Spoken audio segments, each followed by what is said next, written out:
Hello everyone, it's been a while since you've seen me in person on the channel, and I've got a few topics to talk about today, so I will be leaving chapters down below. If you're not interested in something, you can skip ahead. I've got two things I've got today, and if I'm looking at the side, that's because I'm peeking at my notes here. Things I've got today, I've got a health update, some information about the coming weeks and how things are going to be slightly different.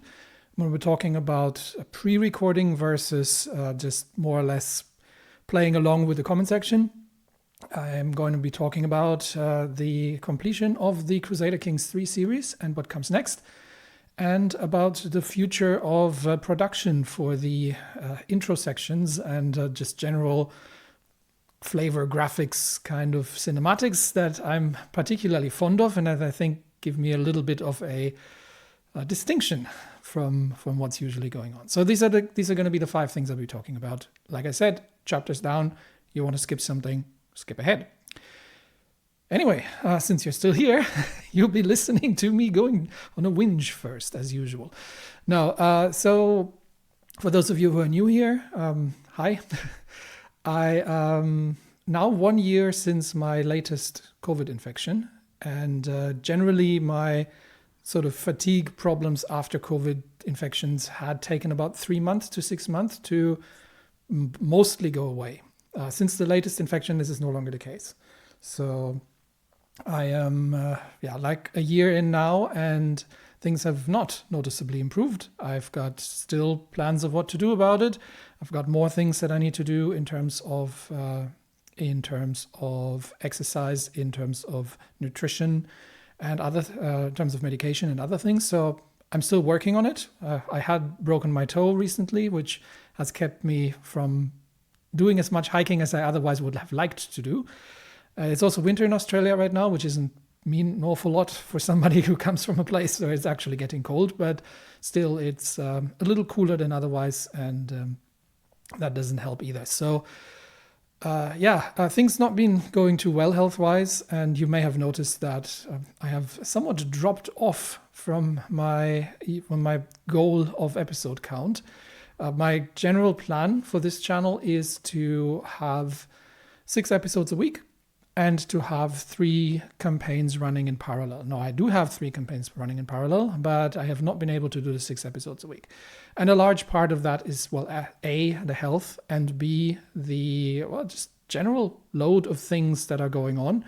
And if there's a lot happening and I'm needed for a lot, given that I have a very, very limited amount of energy available to myself, what then has to drop off is production of the next episode, which annoys me to no end, but that's kind of where we've been in the past weeks. I will be away for the first 2 weeks of July, so I have been trying to pre-produce some content for you, but I have gotten nowhere near where I wanted to be. So what I'm going to do is I am going to change things a little bit, and we're starting with the coming 3 weeks. There will be, I have pre-uploaded some content, so I've got some more Crusader Kings, and then we've got a new series starting in July. These will be 2 episodes a week, as has been customary with these CK3 episodes, which I had pre-recorded for ages. And if it wasn't for that, you wouldn't have gotten an awful lot of episodes in the past weeks at all. But for the next 3 weeks, there's most likely going to be 2 of those pre-recordeds, and then plus 1 episode of Suzerain and 1 episode of Hearts of Iron 4. I was hoping that I could up the speed on these, but it's things just didn't work out the way I wanted them to. So for the next 3 weeks, you're going to get 1 extra episode of each of these, but other than that, just the pre-recorded things. So talking about when I get back from when I'll be away, so mid-July, or like 3rd week of July, I'll slowly get back into it. And what I'm thinking of doing is to pre-record more aggressively. So in the past, I have pre-recorded the Crusader Kings episodes because there wasn't an awful lot of interaction coming in out of the comment section, and there wasn't an awful lot of, commentary and just general playing along sort of thing, which is fine. It's also not been the most popular series out of them all, which is also fine. I would still make it even if even if nobody's watching, because I absolutely adored that series. But what I'll do is I'll somewhat, in order to support myself and to become more regular with uploads, I'll somewhat ease on that requirement. So the only series going forward that I am going to try to record in time, such that I can actually react to the comments. And you may have noticed that I haven't really been responsive to comments in the past weeks. And again, this was due to just stress, too many things happening, and trying to pre-produce a few things for the 2 weeks that I'm away in July. So so what I'll do is I'll have the Hearts of Iron series where I can actually react to comments, and I'll keep trying to not pre-record these, because I feel like this is just one where there's the most interaction. Suzerain is an interesting case, because in Suzerain, I'm very careful with reading the comments in Suzerain, because a lot of the comments, voluntary or involuntary, contain certain spoilers, and I'm really, really trying not to get it spoiled for myself. So I'm very, very cautious with reading the comments, and thank you to everybody who's calling them out, because it makes it a lot easier for me to just ignore it, right? And saying, okay, I'm going to read this one. Feel free to discuss among yourselves. I'm just going to skip over that. So that little flag is always good. But so it's not, given the nature of the Suzerain series and the fact that I am actually actively avoiding a lot of the commentary that potentially would cause it to spoil for me, make my decisions more informed than they otherwise would have been, means that I am going to start also more aggressively pre-recording that series. So expect that these episodes eventually will come in more frequent again once I have built up sufficient buffer. So what I'll try is I will try to have, ideally, given how things are going with me, 8 weeks of content pre-recorded at all times, which gives me a buffer that if I have a few weeks where my health acts up or other stuff just comes in and I just don't get around to it, you still get a more regular updates of content, rather than having to sit there for 7 or 10 days and nothing comes from a particular campaign that everyone's been looking forward to, and it annoys me as well. So that's what I'll be doing. So after I'm back in July, I will slowly be ramping that up again, and we'll be talking about and then once I have sufficient material, then I'll speed up the releases as well. So expect things to go a little bit slow for a while. But the goal still stands. I will eventually get to 6 episodes per week, and I just need to pre-produce a lot more of them, and that'll give me both. That'll reduce massively the amount of stress that I am very much not able to take, so I can't cause myself any stress, because that causes all kinds of other problems, and and makes it more regular. So simple as that. So. What comes after StarCom?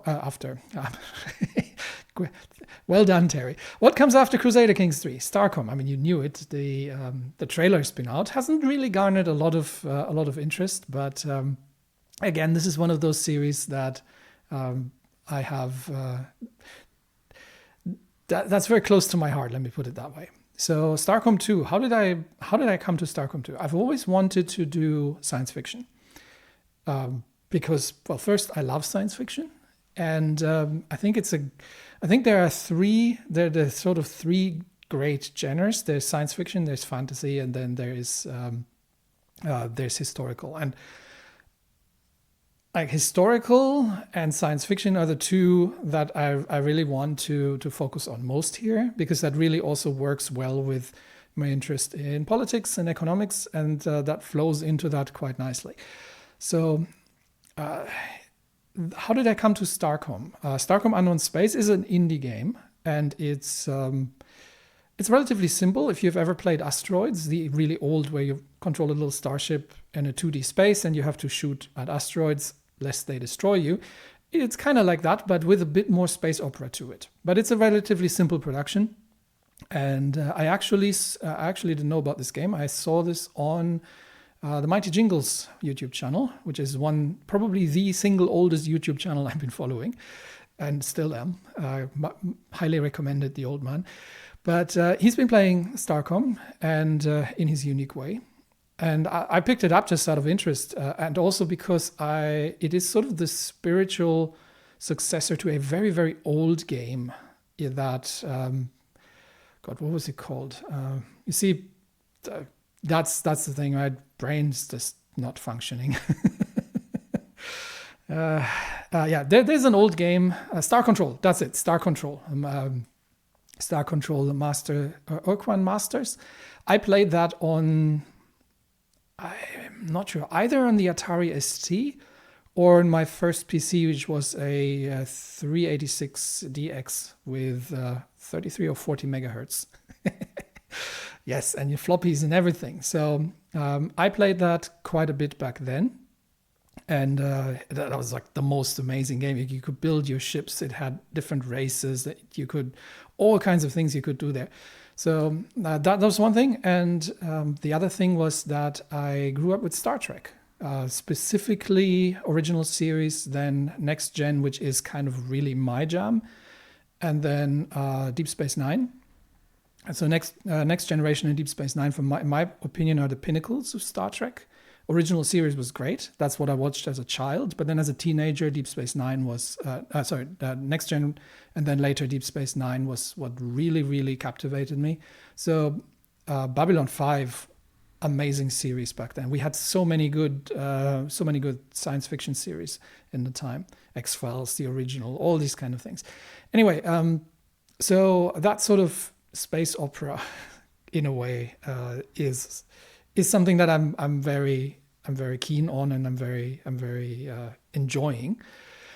And what I felt that was missing in Starcom, I've test played it for like 15 hours or so. So I haven't played through the game, but what I felt was missing was the cinematics. Like, is there anyone of you remember Wing Commander? Especially, so the old Chris Roberts games before he went off his rocker and started the whole Star Citizen nonsense. Like, how can you burn $1 billion in a game? I'll never understand that. Well, I do, because I come out of software development and I can exactly see where this went from, but scope creep is a thing. But anyway, we're getting off topic. So the original Wing Commander, I've played it since Wing Commander 1, then I've played 2, then Privateer, 3 was 3 Heart of the Tiger, I think. And 4 was kind of the last one that was sort of still good. And I've played Wing Commander, Privateer, so all these space opera shooters back then. But the one thing that I really loved about this was the cinematics, and like the little cutscenes and the characters, and all these things, the drama. That not just a shooter, but something with a story behind it. That's the stuff that's really been sticking to my mind. So that's what I felt was missing a bit in Starcom. It's having a great story, but it's very much a sort of more of the scientific story and a puzzle riddle story than sort of the adventure game. But it's missing for me the character development.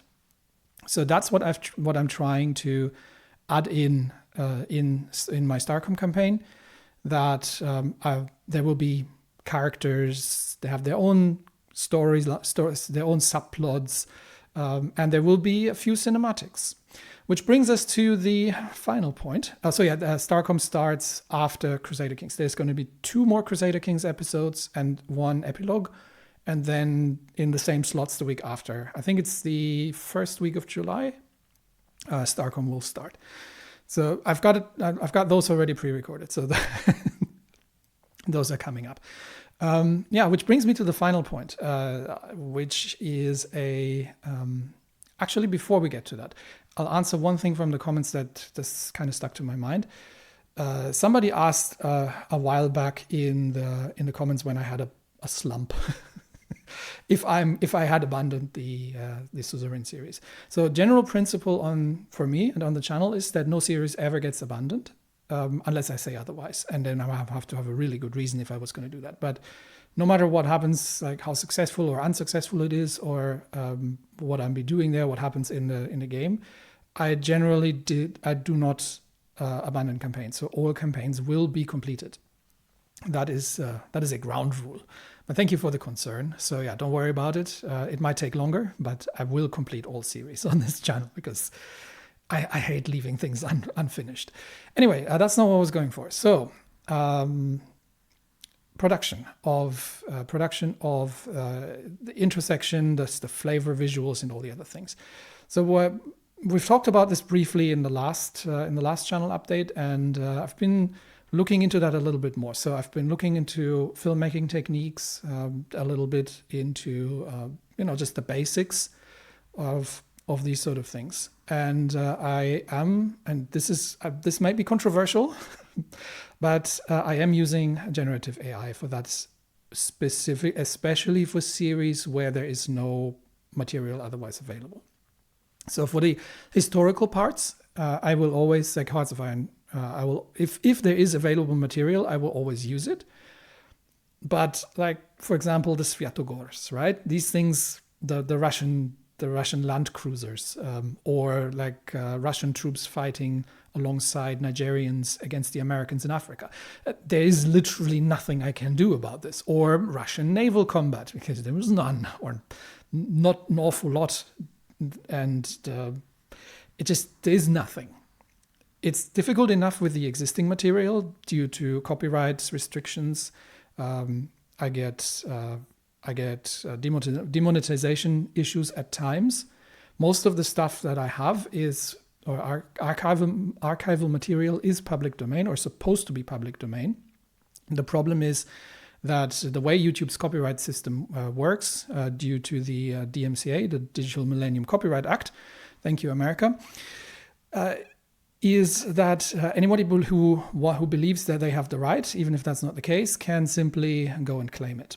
And then it's up to me to effectively go into the legal route of filing a counterclaim, which is not something I'm doing, especially if it's one of the big copyright machineries like Alamy or British Pathé, or I think Warner was one that just outright claimed one of the historical documents, one section, right? And if it's a 5-section clip of a public domain historical archive video, and they claim the monetization of the whole video, and you effectively would have to go up against the legal department if you wanted to do something about it. So I'm not, and I'm simply marking that particular archival material as burned, and I will not use it again. So it's difficult enough as it is to find actual available material. And that's where AI is, or what passes for AI these days, but that's a whole different discussion. That's where this makes, for a small time content creator like myself, a big difference. Now, AI is controversial. People don't like AI. And for a good reason, because most of the AI content these days is either slop, where people who don't care just put out garbage that is just there to get views and to collect money. It's effectively a garbage spewing machine, and there's a lot of it. The other part is obviously scam, where people use AI, and this is quite prevalent in Australia, where people use AI, say on Facebook, because Facebook users don't tend to believe things, apparently. Where they're using AI-generated videos of celebrities to endorse fraudulent investment stuff and such. So AI content has a bad rep, and oftentimes deservedly so. That said, there is a case to be made for artistic usage of AI, because let's face it, I'm not going to be able to pay an artist to do all the artwork that I'm putting in my videos. I'm not going to be able to do it myself.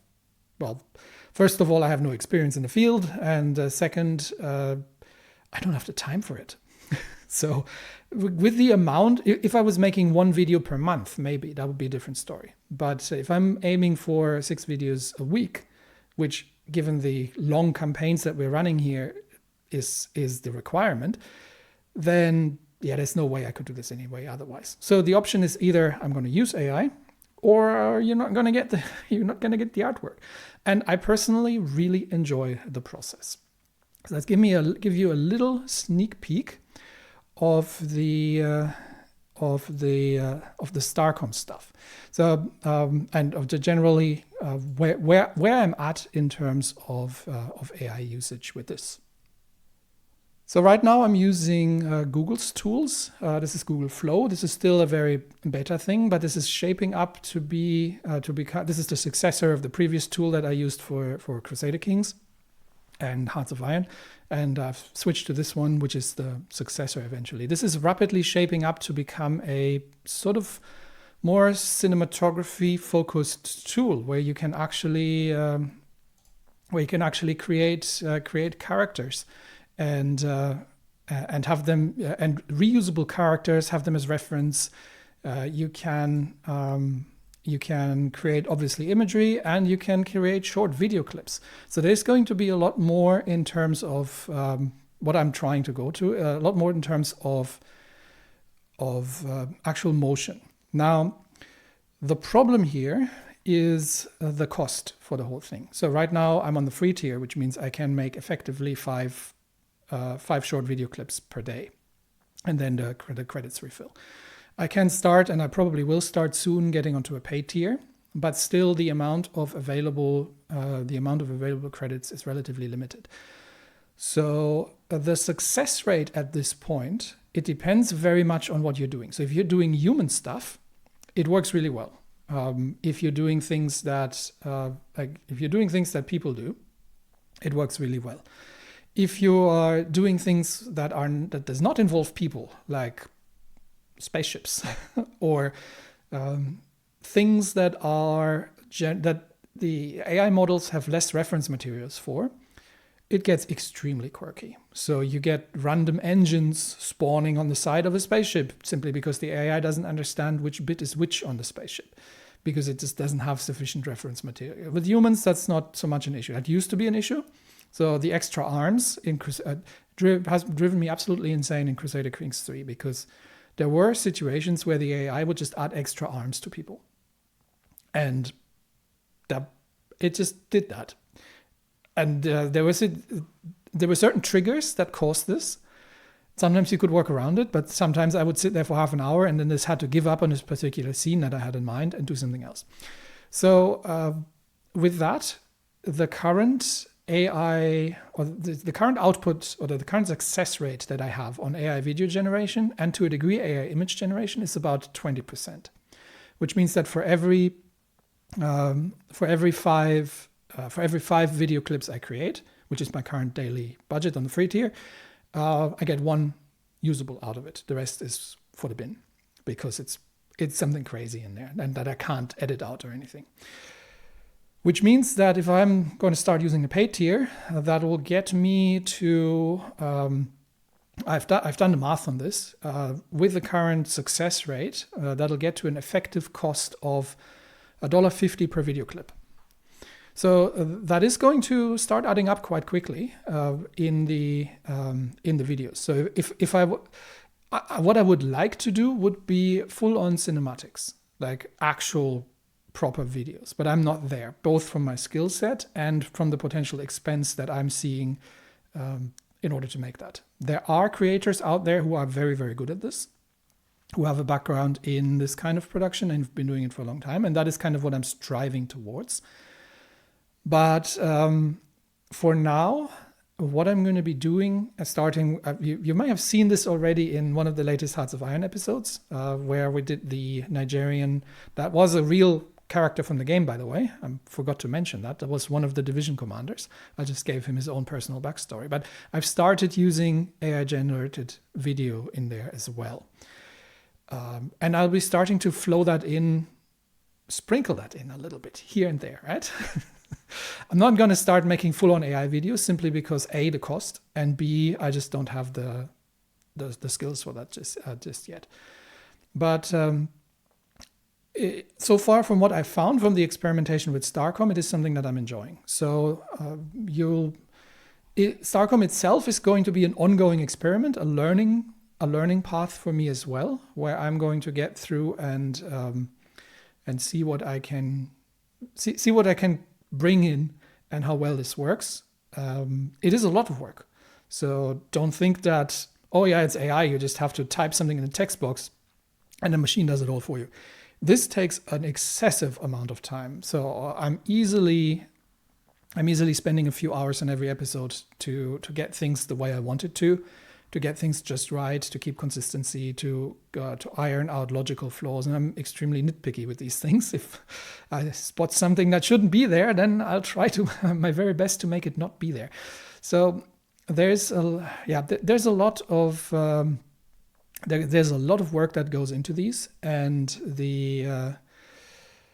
but I'm very happy so far with the results. So I'm very curious to see how you like it, and how this gets accepted going forward. I'll be going away a little bit as well from the sort of hard intro format, and start playing around a little bit, because a lot of people are put off by this. So if I'm starting an episode with 2 minutes of AI generated stuff, a lot of people will just drop off, right? A lot of viewers will drop off. So I'm trying really hard not to do the typical YouTube hook thing, where you have basically the Mr. Beast cosplay, where you have to make an outrageous thumbnail, and then you have to tell them in the first 10 seconds that their grandmother will die if they don't watch the video to the end. Then you throw the whole thing, subscribe, notification, comment, like, beggary in there, and then you actually start with the video, and then people stay on, apparently, because they invested some time into it, so they don't drop out. Something like that. There's a whole psychology behind it. I really don't like this. I don't want to make it feels too scummy. I don't want to make videos that use psychological trickery to captivate people. I want to make videos that people like. But obviously AI is if people see AI, they just flip the table and leave. So I'll have to find a balance somehow. And the way I'm thinking about this is to start using it more intermittently, sort of as I was thinking about this sort of from the perspective of like a video game cinematics, where you start out with something grandiose, but then you'll end up having them in between whenever something important happens. So maybe I'll try playing around with that sort of thing, and we'll see how that goes. But yeah, I'm very excited. Plans going forward. After that, I still have a long backlog of things that I want to do. I most definitely want to have a go at Fallout 4. That has been sort of a pet project idea. I've already written a script and a character, and done some testing. It'll be heavily modded, obviously, given how old the game is. But that's something I want to definitely still do. Hearts of Iron 4 is going to stay. We're going to be starting the China campaign. Most likely in July, when the current one winds down and I'm getting back. I blame Portugal. It's their fault. Otherwise, we would have started already. Anyway, I'll be wrapping this one up because I don't want to leave it just with a cliffhanger, but I want to get it to a nice conclusion. And but yeah, we'll be starting that, and I will still also be doing the what I announced last time that I just haven't come to. I've still got 2 projects on Hearts of Iron 4 that I want to do. One is the sort of cinematic short summary video documentary style thing, where I'm going to take 100 episodes and condense it down into 30 minutes. I've started work on that, but it is difficult, to say the least. First of all, because I actually have like 100 hours of raw material to review, and that's just from the edited stuff. That doesn't even count all the bits that I'm cutting out. So a massive project, but still want to do it. And the other one, I would like to play a few smaller Hearts of Iron campaigns that will be pre-recorded as well. So not like the 100 episode monstrosities, but smaller ones, focusing on minor theaters in the actual war. So more on the historical side, less on the Kaiserreich side, and but a much smaller scope and shorter runtime. So these sort of secondary campaigns, I want to start throwing them in alongside things as well. So these plans all still stand, and I'm excited to see what the reaction is going to be to Starcom. Given the performance of the trailer, I'm expecting similar to Crusader Kings. So, but I am already deeply involved and I deeply care about all the characters in the game that I've created. So that is definitely going to happen, if you like it or not. So like I said, yeah, that doesn't matter to me that much. Anyway, so yeah, that's all coming. And important things for now: Crusader Kings 3 ending, Starcom starting in July. We're going to slow down with the main campaigns of Suzerain, let's talk about Suzerain just briefly. We're already at 30 minutes. Dang it. You're waffling too much, Terry. What was I saying? Suzerain, yes. I love this game. Very much appreciated that you all been asking me for years to do this, and that I get to play this, because this is just straight up my alley. So I'm absolutely thinking of doing another Suzerain campaign as well. I've got other Paradox games that I will eventually pick up as well. I've got a whole list of games actually that I want to feature. So I've got, beyond what I just mentioned, I've got a long list of stuff in my Steam library that I will feature eventually, and really crank up the production on these things to build up more of a library, and also to become profitable at some point. That would be lovely. Because obviously, with like a few hundred views, you're not making an awful lot of money. That's not the main purpose of this whole thing, because I'm doing this because I'm enjoying it. But obviously, that's also a factor at some point. So yeah, I'm not going to stop. I hope I still haven't given up, manage to eventually get a headway on the whole health situation. And hopefully it's like towards the end of July, probably, when I'm starting to have a bit more material pre-recorded, that I'll start cranking up the release frequency again. And then I will have built up a sufficient buffer that these series are going to come out like more regularly. And even if I have a week or two where stuff just doesn't happen from my side, and I still have enough material just to keep you all entertained, because that's what it's all about in the end. Anyway, I've been blabbling on for long enough. I wish you all a great day. Have a good weekend, and stay safe out there. Crazy times. And I'll update you all when something new and interesting happens. And I'll see you all next time. Bye-bye.